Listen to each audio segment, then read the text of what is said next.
10 लाख रुपए एक जिंदा जीती जागती लड़की की कीमत लग चुकी थी। और उसे बेचने वाला कोई अजनबी नहीं, बल्कि वही शख्स था जिसके लिए वो अपने बाप की इज्जत दांव पर लगाकर घर से भाग कर आई थी। वीरान मकान की दीवारों के पीछे जब जैनब ने अपनी ही नीलामी की आवाज सुनी तो उसके पैरों तले से जमीन निकल गई। एक पढ़ी लिखी उस्तानी जो चंद लम्हे पहले तक मोहब्बत की ख्वाब देख रही थी, अब एक ऐसी मंडी का माल बन चुकी थी जहां से वापसी का रास्ता सिर्फ मौत या रुसवाई की तरफ जाता था। क्या वो उस अंधेरी रात के तालों को तोड़कर अपनी जिंदगी और आबरू बचा पाएगी, या फिर ये एक गलत कदम उसे हमेशा के लिए गुमनामी की खाई में धकेल देगा। जानिए इस लर्जा खेज दास्तान में जहां भरोसा ही सबसे बड़ा धोखा निकला। अस्सलाम वालेकुम प्यारे नाज़रीन। ज़ैनब के वालिद एक सफ़ेद पोश और रिटायर्ड बुजुर्ग थे जो कि मेरे वालिद के दूर के रिश्तेदार थे। ज़ैनब ने जब अपनी तालीम मुकम्मल की तो उसे मुलाजमत की अशद ज़रूरत महसूस हुई। मेरे बड़े भाई असद साहब उन दिनों एक दूर दराज गांव के सरकारी स्कूल में बतौर हेडमास्टर तैनात थे। ज़ैनब के वालिद ने बड़े भाई से दरख्वास्त की कि अगर कहीं कोई आसानी हो तो ज़ैनब की मदद करें। इत्तेफाक से करीबी देहात के एक गर्ल्स स्कूल में जगह खाली थी, जहाँ की टीचर शादी के बाद इस्लामाबाद मुंतकिल हो गई थी। भाई की कोशिशों और वालिद के असर रसूख से ज़ैनब को वहाँ मुलाजमत मिल गई। वो स्कूल शहर से काफ़ी दूर एक ऐसे पसमानदा इलाके में था जहाँ कच्ची पगडंडियाँ थीं और सवारी का पहुँचना नामुमकिन था। ज़ैनब के ज़ईफ़ वालिद उसके साथ वहाँ रह नहीं सकते थे। चुनांचे भाई असद ने स्कूल के अहाते में बने एक सरकारी क्वार्टर में उसकी रैश का बंदोबस्त कर दिया। ज़ैनब की हिफाजत के लिए स्कूल की एक मौमर खादमा को भी उनके साथ ठहराया गया ताकि वो अकेली न रहे। ज़ैनब के वालिद ने भाई असद के नाम एक खत लिखा था कि ये ज़ैनब की पहली मुलाजमत है, इसलिए उसका ख्याल रखा जाए। असद साहब ने शराफत और जिम्मेदारी के नाते उसकी मदद शुरू की। वो कभी कभार उसके पास जाते, उसे दफ्तरी अमूर और हाजिरी रजिस्टर संभालने के तरीके सिखाते। ज़ैनब शक्लो सूरत में आम सी थी, मगर उसका अंदाज बहुत बेबाक और गुफ्तगू में गजब की बेतकल्फी थी। जल्द ही ज़ैनब ने अपनी हदूद से तजावुज़ करना शुरू कर दिया। वो छोटी छोटी बातों पर असद भाई को बुला भेजती, कभी तहफ भेजती तो कभी बातों बातों में उनकी शादी का जिक्र छेड़कर कुर्बत बढ़ाने की कोशिश करती।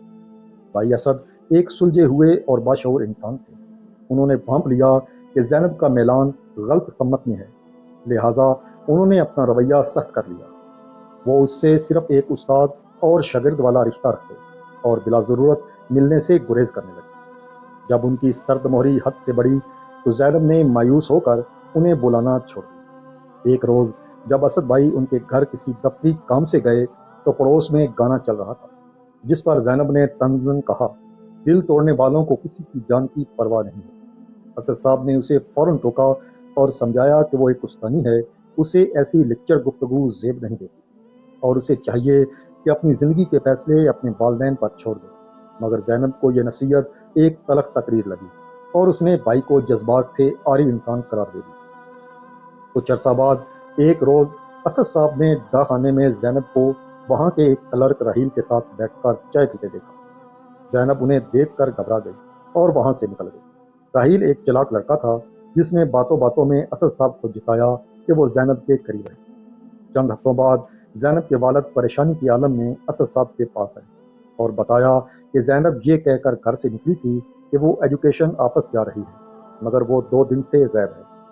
वो ना स्कूल पहुंची और ना ही वापस घर आई।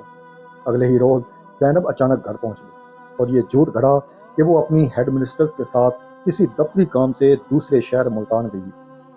असद साहब को दाल में कुछ काला नजर आया। उन्होंने जब स्कूल और दफ्तर से तस्दीक की तो पता चला कि ज़ैनब सरासर झूठ बोल रही है। उन्होंने जब ज़ैनब को तन्हाई में बुलाकर सख्ती से पूछा और वालिद को बताने की धमकी दी तो ज़ैनब के सब्र का बंधन टूट गया और वो फूट फूट कर रोने लगी। ज़ैनब ने रोते हुए एतराफ़ किया कि वो अपनी शादी में ताख़ीर और नौकरी की थकन से उठा चुकी थी। उसे लगा कि उसके वालिदैन उसके लिए संजीदा नहीं हैं। उसी दौरान राहील ने उसे अपनी चकनी चपटी बातों में फंसाया। राहील ने उसे बताया कि उसका एक दोस्त फहद मुल्तान में बड़ा कारोबार करता है और वो ज़ैनब से शादी का ख्वाहिशमंद है। राहील ने ज़ैनब को यकीन दिलाया कि वो उसके साथ मुल्तान चले, जहां वो अदालती निकाह कर लेंगे और फिर वालिदैन को मना लेंगे। ज़ैनब उसके झांसे में आकर मुल्तान चली गई। راحیل اسے اپنے دوست فہد کے ایک ویران مکان میں لے گیا۔ رات کے وقت جب زینب برابر والے کمرے میں موجود تھی، اس نے راحیل اور فہد کی گفتگو سن لی۔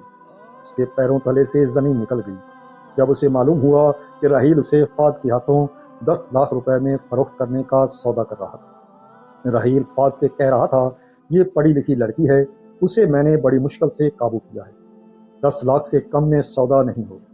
زینب کو اپنی زندگی کی سب سے بڑی غلطی کا احساس ہوا۔ وہ جسے اپنا ہمدرد سمجھ رہی تھی، وہ دراصل اسے نیلام کر رہا تھا۔ تمام رات زینب خوف سے کانپتی رہی۔ صبح ہوتے ہی جب وہ دونوں ناشتہ لینے باہر نکلے اور باہر سے تالا لگا گئے، زینب نے ہمت جمع کی۔ صحن میں ایک درخت تھا جس کی شاخیں دیوار سے لگی ہوئی تھیں۔ وہ درخت پر چڑھی، جان کی پرواہ کیے بغیر دیوار سے باہر چھلانگ لگا۔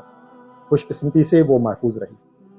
وہ گلیوں میں بھاگتی رہی یہاں تک کہ اسے ایک سرکاری اسکول نظر آیا۔ وہاں کی ہیڈ مسٹریس ایک نیک خاتون تھی۔ زینب نے انہیں اپنی آپ بیتی سنائی اور ان سے مدد مانگی۔ اس خاتون نے نہ صرف اسے پناہ دی